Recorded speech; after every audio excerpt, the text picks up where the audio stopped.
I'm 68 years old, and I'm about to tell you something that might unsettle you. Everything you think you know about getting older is completely wrong. And the hardest part isn't the truth itself. It's realizing that the people who should have told you this, your family, your teachers, the world around you, either didn't understand it themselves or never found the courage to say it out loud. I spent the first 50 years of my life believing the same things you probably believe right now. I believed that if I worked hard enough, stayed disciplined, and made the right choices, life would eventually open up and reward me. I believed there was a clear order to things. First you sacrifice, then you live. First you endure, then you enjoy. That story made sense to me. It felt responsible, mature, safe. On paper, my life looked solid.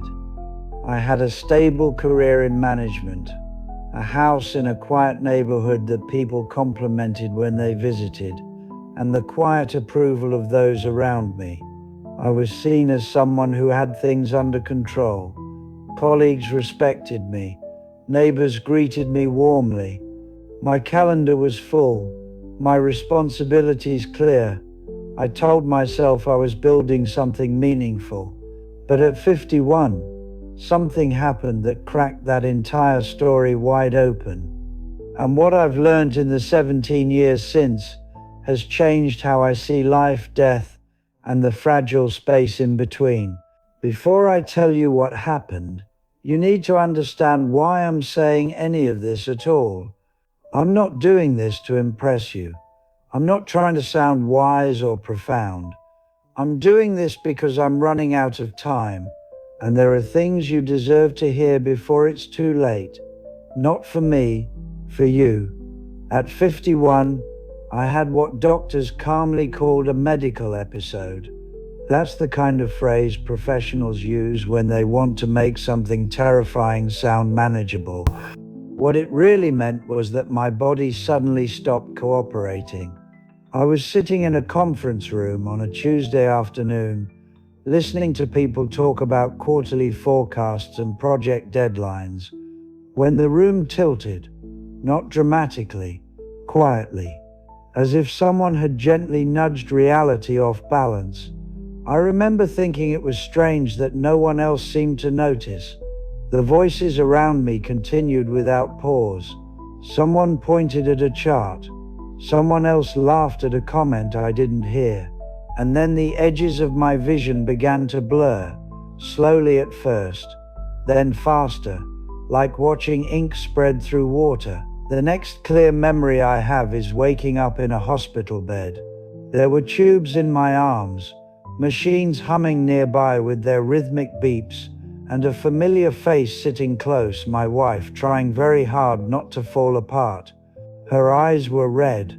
Her hand gripped mine tighter than it needed to. Time felt strange in that room, slower, thicker. Every sound seemed louder, every thought heavier. The fluorescent lights hummed above me. I could hear footsteps in the hallway, urgent and purposeful. The doctors told me I was lucky to have gotten help quickly, lucky that the damage wasn't worse, lucky to be alive. They used that word lucky repeatedly, as if repetition would make me feel better. And as strange as it sounds, they were right. Because lying there with nothing to distract me, no meetings to attend, no emails waiting, no problems to solve, I realized something deeply unsettling. I had been living my entire life on autopilot. I wasn't truly present in my own days. I was moving from one obligation to the next, checking boxes, chasing goals that had been handed to me so long ago I couldn't even remember agreeing to them. Graduate, get a job, climb the ladder, buy a house, save for retirement.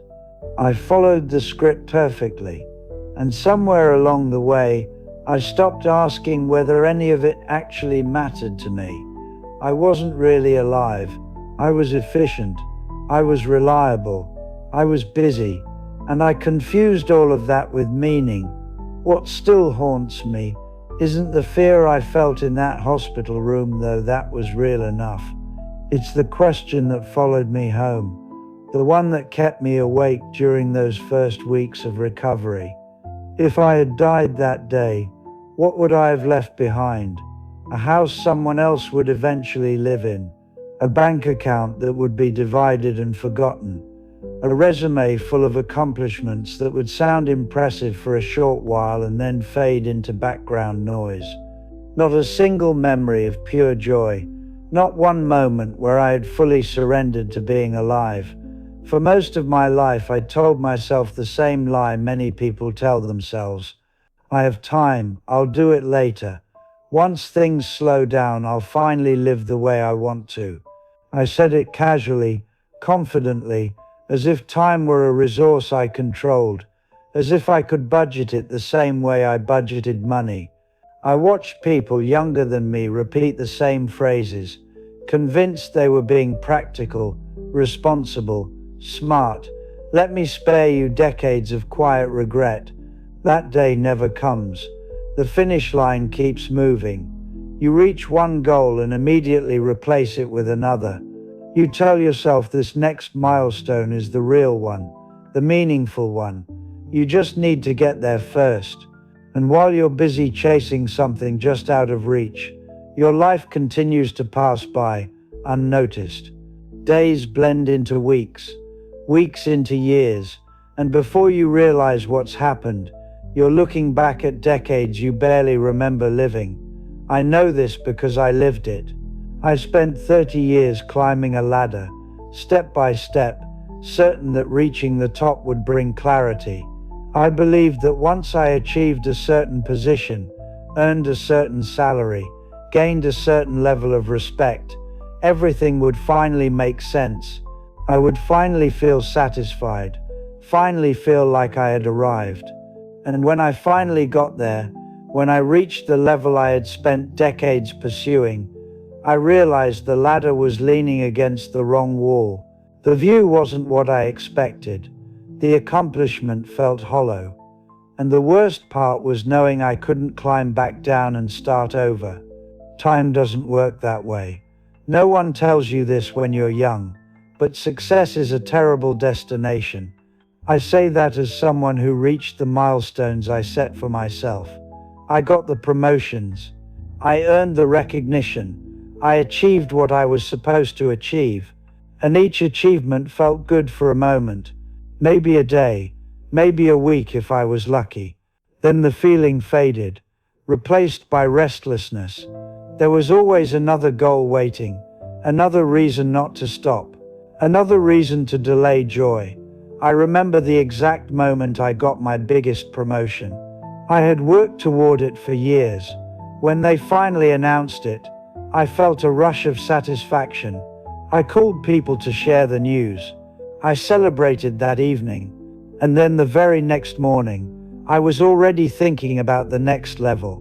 The feeling of arrival lasted less than 24 hours before it was replaced by the familiar ache of wanting more.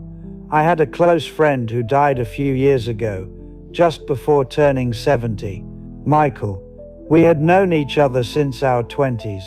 He worked endlessly, built something impressive, a consulting firm that bore his name and employed dozens of people. He talked about slowing down the way most people talk about the weather, casually, without urgency. Next year, he would say, once this deal closes, after this project wraps up.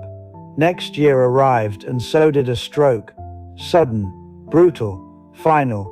At the funeral, I sat beside his daughter. She spoke quietly, almost to herself. I barely knew him, she said. Not with anger, with sadness, with the resigned understanding that comes from years of waiting for someone who never showed up. That sentence stayed with me longer than any eulogy. It carved itself into my mind and refused to leave. Because I realized I could have been Michael. I was on the same path, following the same logic, making the same promises to myself about later. The regrets that follow you aren't about the mistakes you made. They're about the chances you never took, the conversations you postponed, the trips you talked yourself out of because the timing wasn't perfect, the relationships you allowed to weaken because you were too busy being responsible. I don't lie awake thinking about projects that failed or decisions that didn't pan out. Those things blur together over time. They lose their sharp edges. What keeps me awake are the moments I skipped, the people I didn't call, the times I chose work over connection, thinking there would be another opportunity later. There was a weekend 15 years ago when my daughter invited me to go hiking with her. She was in her 20s, about to move across the country for a new job. I said no. I had a presentation to prepare, something that felt urgent at the time, something I could no longer remember. She smiled and said it was fine, and it was fine, except that it was the last time she asked. Not because she was angry, because she learned not to expect me to say yes. I didn't lose that relationship, but I let it grow thinner than it needed to be. And no amount of success, no promotion or achievement was worth that trade. The people you love feel permanent when you're busy. They feel like fixtures in your life, always there, always waiting. They're not. One day, without warning, the chance to fix things disappears. I learnt that lesson the hard way. I kept assuming there would be time later. There wasn't. After that hospital stay, I didn't transform overnight. There was no dramatic reinvention. I didn't quit my job or sell everything I owned. But something shifted. I began to question things I had never questioned before. I started paying attention to how I actually felt at the end of the day, not how productive I had been. I stepped back where I could. I learned to say no to meetings that didn't matter, even when it felt uncomfortable. I learned to say yes to things I had been postponing for decades because they didn't seem urgent enough. Lunch with an old friend, a walk with no destination, sitting outside without checking my phone, and slowly, almost quietly, my life began to feel different. Not perfect, not free of responsibility, but more honest, more mine. In the years since, I've learned more about life than I did in the first half of it. What matters turned out to be embarrassingly simple. Time with people who genuinely matter to you. Work that feels honest, not impressive. Experiences that stay with you longer than possessions ever will. Being present while you're still here to notice it. If you're listening to this and feeling uneasy, that's normal. I would have brushed this off once too. Life feels urgent when you're in the middle of it. Bills need paying, expectations need meeting. There's always a reason to postpone what really matters. But here's the question I wish I'd asked myself sooner. If everything ended tomorrow, would you be satisfied with how you spent your time? Not impressed, not admired, satisfied. I wake up now fully aware that none of us are promised more time. Some of us just realize it earlier than others. And the strange truth is this: once you understand how limited time really is, you stop wasting it so carelessly. You stop waiting for permission. You stop waiting for perfect conditions. You stop telling yourself that real life will start later. The life you think you'll live someday is the one you're already trading away, hour by hour, day by day. I can't make choices for you. I can't undo your past or predict your future.